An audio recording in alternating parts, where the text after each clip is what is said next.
فلما فصل طالوت بالجنود قال إن الله مبتليكم بنهر فمن شرب منه فليس مني ومن لم يطعمه فإنه مني إلا من اغترف غرفة بيده فشربوا منه إلا قليلا منهم فلما جاوزه هو والذين آمنوا معه قالوا لا طاقة لنا اليوم بجالوت وجنوده قال الذين يظنون أنهم ملاقو الله كم من فئة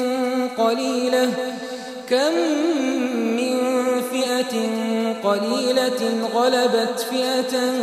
كثيرة بإذن الله والله مع الصابرين ولما برزوا لجالوت وجنوده قالوا ربنا أفرغ علينا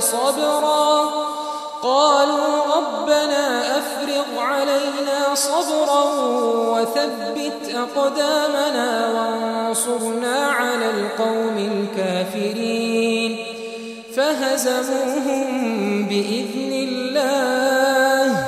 وقتل داود جالوت وآتاه الله الملك والحكمة وعلمه مما يشاء ولولا دفع الله الناس بعضهم ببعض لفسدت الأرض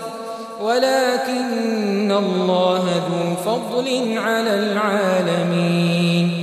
تلك آيات الله نتلوها عليك بالحق وإنك لمن المرسلين تلك الرسل فضلنا بعضهم على بعض منهم من كلم الله ورفع بعضهم درجات وآتينا عيسى ابن مريم البينات وأيدناه بروح القدس ولو شاء الله ما اقتتل الذين من بعدهم